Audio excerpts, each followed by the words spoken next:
Welcome दोस्तों। आशा करता हूं कि आप सब बढ़िया होंगे। मैं आपको आज एक सच्ची घटना पे आधारित कहानी सुनाने जा रहा हूं।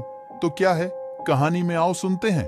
खड़ खड़ खड़ खड़ ट्रेन द्रुत गति से भागी चली जा रही थी। संध्या काल का समय था। तेज बारिश और बीच बीच में बिजली की चमक वातानुकूलित कोच की खिड़कियों से अपनी उपस्थिति दर्ज करा रही थी। केबिन का एकांत और यह भयावह मौसम मुझ जैसे डरपोक आदमी को और डरा रहा था। थोड़ी देर बाद गाड़ी के पहियों की रफ्तार कम हुई और एक मध्यम से स्टेशन पर गाड़ी रुकी। बारिश इतनी ज्यादा थी कि मैं स्टेशन का नाम नहीं पढ़ पा रहा था। मैं अपने केबिन में अकेला था और इस उधेड़बुन में था कि कोई सहयात्री आए जिससे वार्तालाप करते करते आगे का रास्ता आसानी से काटा जा सके और एक अंदरूनी भय जो मेरे अंदर जागृत हो चुका है उससे मुझे निजात मिल सके। तभी किसी ने केबिन का दरवाजा खटखटाया और एक शांत सा दिखने वाला व्यक्ति केबिन में दाखिल हुआ।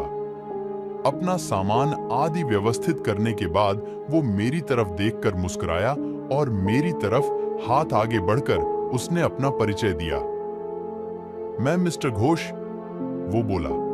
मैं कोलकाता जा रहा हूं, पुनर्जन्म से संबंधित एक कार्यशाला में भाग लेने के लिए।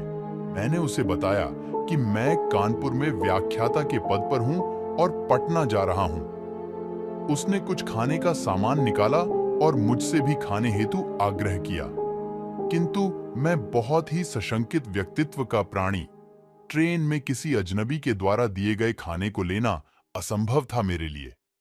मैंने बहुत विनम्रता से उसके आग्रह को ठुकराया। वो भी कम उस्ताद नहीं था। कसकर हंसा और बोला, संशय कर रहे हैं मेरे ऊपर?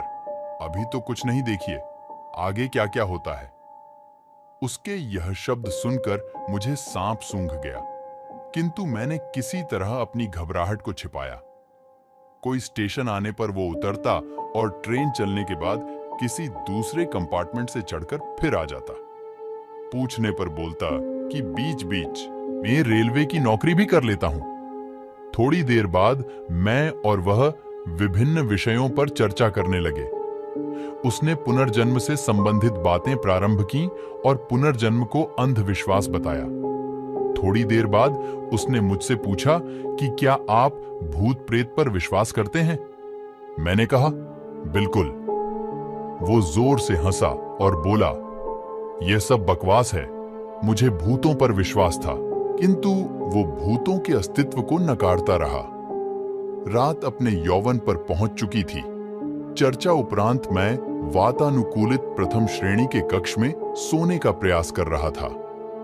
अचानक मुझे ऐसा अनुभव हुआ कि कोई मेरे गले पर गर्म अंगार रख रहा है। मैं हड़बड़ाकर उठा।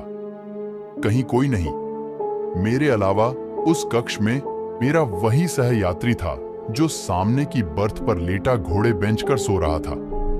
मैं फिर सोने का प्रयास करने लगा। अभी आंख लगी ही थी कि मुझे अपने पेट पर बहुत तेज दबाव और हंसने की तेज आवाज सुनाई दी। मैं घबराकर उठा तो देखा कि सहयात्री बर्थ पर नहीं था। लगभग 1-2 मिनट बाद वो आया और बोला, जनाब सोए नहीं? मैंने अपनी घबराहट रोकते हुए उससे कहा, अभी नींद नहीं आ रही, और मैंने अपने बैग से एक मैगजीन निकाली और पढ़ने का नाटक करने लगा। सहयात्री भी बर्थ पर लेट गया और कुछ देर में उसके खर्राटे केबिन में गूंजने लगे। मैं भी थोड़ा निश्चिंत हुआ और बर्थ पर आंख बंद कर लेट गया। ट्रेन कभी धीमी होती, कभी रफ्तार पकड़ लेती, लेकिन मेरे दिल ने अब तेज रफ्तार ही पकड़ रखी थी। भय और घबराहट के कारण लघु शंका की इच्छा अपने आप जीवित हो जाती है और मैं टॉयलेट की तरफ मुड़। जैसे ही मैंने टॉयलेट का दरवाजा खोला, वो सहयात्री मुझे अंदर दिखा और मैं चिल्लाते हुए अपनी बर्थ की तरफ भागा। देखा तो वो सहयात्री इत्मीनान से अपनी बर्थ पर सो रहा है। मैंने घबराहट में उसे जगाया। वो बोला, अरे क्या हुआ? इतना मासूम लग रहा था, वो जैसे कुछ जानता ही ना हो। मैंने कहा, आप यहां भी और वहां टॉयलेट में भी? वो कुटिलता से हंसा और बोला, मैं कितने रूप में कहीं पर भी रह सकता हूं। घबराहट के मारे मैं पसीने से तरबतर, बिल्कुल निर्जीव सा खड़ा उसके सामने। वो बोला, तुम्हें भूतों पर विश्वास था ना? तुम्हें तुम्हारे विश्वास का प्रमाण देना था। तुम्हारे जैसे लोगों के कारण ही हम भूत पिशाच लोगों का अस्तित्व है। इतना कहकर वो मेरी आंखों के सामने से अचानक गायब हो गया। मैं डर के मारे अवाक और निर्जीव सा अपनी बर्थ पर बैठा था। तभी केबिन के अंदर टिकट निरीक्षक आया।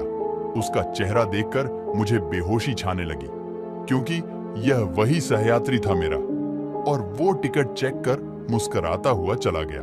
दोस्तों, अगर आपको मेरी यह कहानी पसंद आई हो तो शेयर जरूर करना, और हो सके तो हमारे चैनल को सब्सक्राइब कर लें, ताकि हम जब भी नई कहानी अपलोड करें तो आप तक पहले पहुंच सके। मिलते हैं अगली कहानी।